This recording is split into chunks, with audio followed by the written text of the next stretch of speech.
morning, everybody, and welcome to the Angeles Forest. It is a beautiful winter's day for a drive. We had some rain, cleaned off the roads, and it should be pretty glorious up here. This is the 2018 BMW M6 Gran Coupe.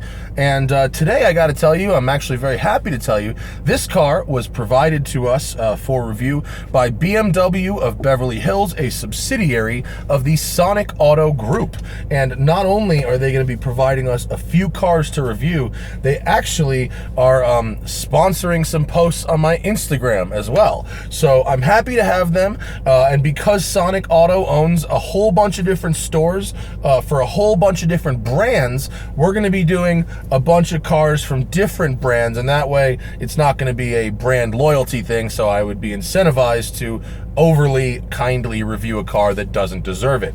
Anyway, happy to have them on board. Check them out in the description. If you're interested in a BMW, hey, have a look at the people who sponsor your favorite show. So this is the M6 Gran Coupe. It is the four-door version of the two-door version of a four-door car. So you take the M5, turn it into a coupe with the M6, and then stretch that coupe back out to have four doors. The M6 compared to the M5 has wheelbase within an inch. Okay, the M6 is just slightly shorter wheelbase, actually, with a just slightly longer overall length. 2 inches overall length. It is 3 inches shorter in height. It is the same exact width, and it's 60 pounds heavier than the M5. The M5 is 4,370, and this is 4,430 pounds. They are very similar. This shares the powertrain of the outgoing M5. The new M5 has an updated powertrain. So in the M6, it is a 560 horsepower, 4.4 liter twin turbo V8, 500 pounds of torque with a 7-speed dual clutch gearbox.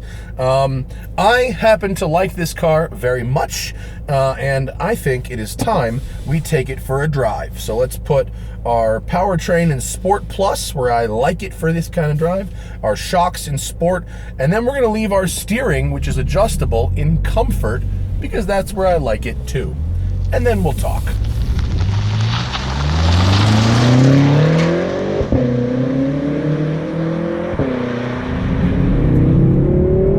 All right, I have a long and pretty rosy history with the BMW M6. My first M6 experience was the Bangle Butt car. My friend Frankie let me drive one on the 2007 Bull Run Rally, and I learned what a true real GT car was about, because with that 500 horsepower V10 and the super cushy interior, we had a car that was so great for all those days on the highway and in these long transits. The one day I switched to Frankie's 430 Spider, and it was nervous, it was darty, it was two hands on the wheel at all times, and I really appreciated what it meant to have a fast GT car.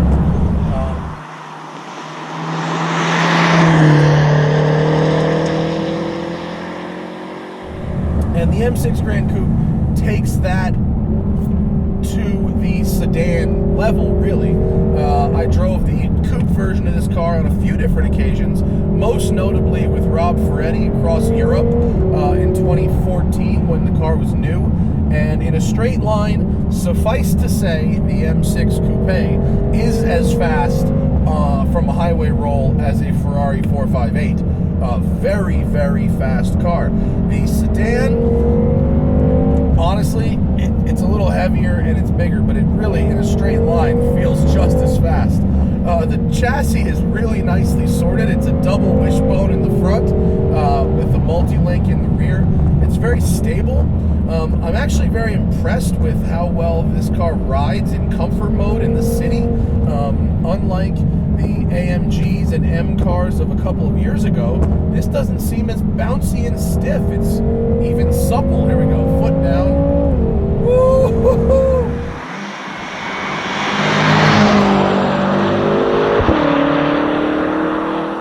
Man, something else this thing does is it masks the speed.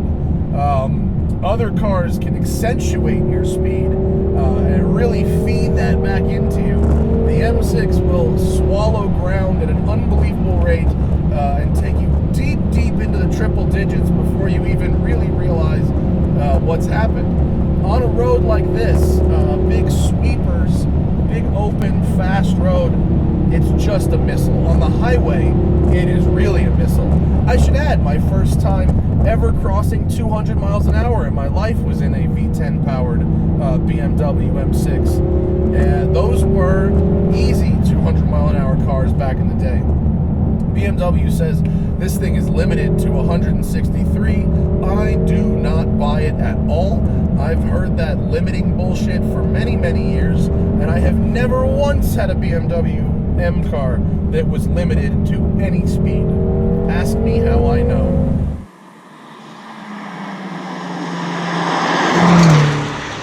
This thing's riding on P0s. P0s aren't my favorite, and in this application, they're kind of loud. I get a lot of road noise on the 405 freeway. They're 265 fronts and 295 rears.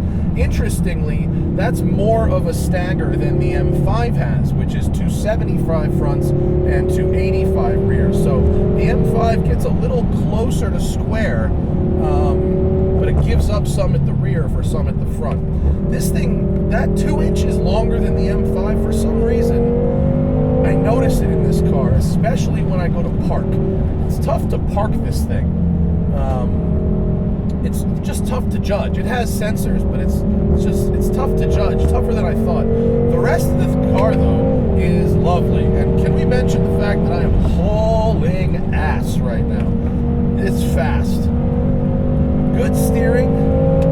The sound is a little Gran Turismo, a little artificial. They do pump it in, but that's only the sound in the cabin. Outside the car, it has a glorious bark that I would say is very, very real, and has been an absolute treat every morning I've had this thing. When I go to start it in my garage, it echoes. It's very snarly, and it does draw the inquisition of the neighbors. Is that the right word? Inquisition? I don't know.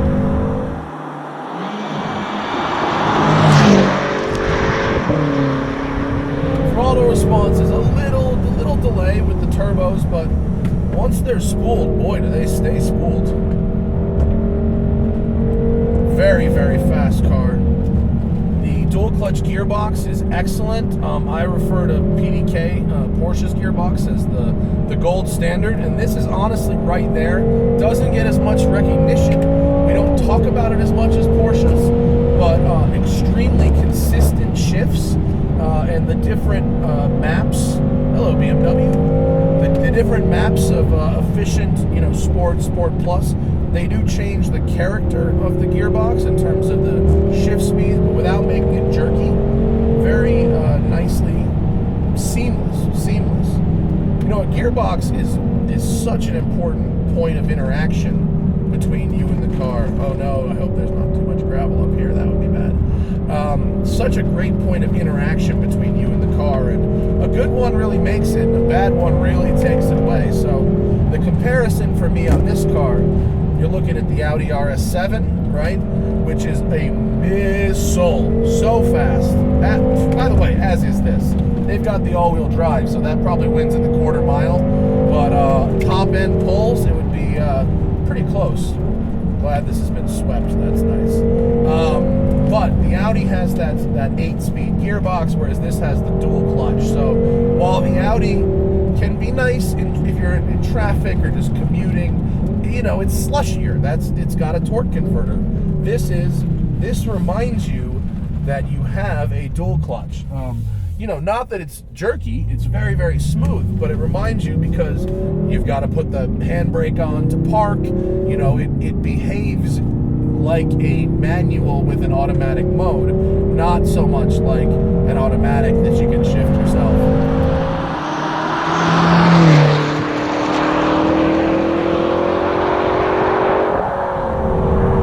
I think this is more fun to drive than the RS7, although the RS7 is an incredible missile.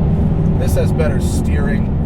15.7-inch ceramic brakes in the front, and get this, 15.6 in the back. So the ceramic brake rotors are almost squared up. That's not something I see typically. That's a lot of rear brake. I'm not really sure the science behind it, but sure, okay. Very good balance, front to rear. I mean, look, it's a heavy car. It's not masking itself as a Boxster. It feels heavy, but the grip is there. The feedback is pretty good. The power is certainly there. The brakes are there. Gearbox is there. I mean, you could easily, and I almost, on the way up the hill to start this shoot, I was on it. I was having a go, and I swear to God, I was thinking about that M6 from Europe, and I completely forgot that I had a huge back seat behind me. I completely forgot I was in a big saloon car. I thought I was in the regular one. Like, dynamically, unless you're going back to back and on a racetrack, I think you'd have a very tough time telling the difference. I mean, I'm pretty in tune to dynamics, and I don't really feel a difference between this and the equivalent M5, or even really this and the equivalent M6 two-door. You need a stopwatch, or you need a racetrack, or you need a real go in them, you know, back to back to back. That's the only way to tell. Other than that, it's all pretty similar. In addition, you know, this thing is like 120 grand. It's not cheap. So outside of the dynamics of it, you know, you get the nice Bang & Olufsen stereo, heated and cooled seats, and a blah blah blah blah blah, the parking sensors, and a blah blah blah. The backup camera is actually not great. It like the picture is clear and it works okay at night, but it doesn't give you lines, and it's deceptive in that it distorts the actual distance it shows between your rear bumper and the back of the. Wow, look at that cloud. That is spectacular. Between your rear bumper and the thing you're backing up into. So a few times I've had to get out and really double check my work when parking. It was a little deceptive. Additionally, I had some connectivity issues regarding Waze giving me instructions over Bluetooth. You know, it does it like it makes a call kind of to the car, and a couple times it wouldn't hang up the call, and I couldn't hang up the call using the car. And even quitting and restarting Waze didn't do it. And then a couple other times it would come on to give me a direction to turn left here, and then the podcast that I was listening to over my phone restarted from the beginning. It didn't go back, and I was like, oh, that's annoying. And so I'm not sure if that's a software issue. This car is brand new. I mean, they gave it to me with 14 miles on it, brand new. So, you know, but I hope it's okay. I've never had that issue before in one of these, but it happened, and that's it. So, but anyway, very comfortably mobbing. Very comfortably mobbing. I have not driven the new all-wheel drive E63, which I really look forward to. I hope Sonic will look that one up for a comparative drive. But look, for a big car, for a heavy car, this thing dances really good. It turns and stops really good. It is extremely fast. I don't think it'll keep up with a 488, but it will keep up with a 458 in all the ways that matter in a straight line. Not on a racetrack, but in a straight line. And it would certainly keep up with stuff like Gallardos and any of the naturally aspirated class of previous gen supercars. This is a very, very fast car, and it's lovely to live with every day. It does not really ask anything of you unless you have a tight parking spot you have to get into every day, and even then the doors are short, unlike the M6 Coupe, where the doors are very long and take a lot of room to open. These doors are short and they're frameless, so getting up deer. Wow, the ups of that deer. That deer just ran straight up a wall. Ceramic brakes, folks. They be helping here. it's not the ceramic material. It's really the 15.6-inch 6-piston brakes that are really doing that in that one stop. But we didn't hit a deer, so there's that. Anyway, this car is extremely dope, as a $120,000 BMW Super Saloon should be. If you ask me, I prefer it to the M5. If you ask Zach Clapman, he prefers the M5 to this. But if you ask any of the passengers I've taken in the front or back seat for drives while I've had this thing, nobody had any complaints at all. And from the driver's seat, aside from the connectivity issues, I don't have any either. This is a sweet rig. So, as we end this one now, I want to thank Sonic Automotive and BMW of Beverly Hills and their incredibly chill GM, Sean. What's up? Thank all of them for the car. And I want to thank all of you for watching. And if you want to buy a new car, do us a favor. Just click on their website, poke around their inventory, help the people that help us keep this content going, keep this content free, and that is that. And give Zach some support for his one takes as well. If you haven't seen them yet, they're coming soon. Yeah, that's the M6 Gran Coupe. Good day, goodbye.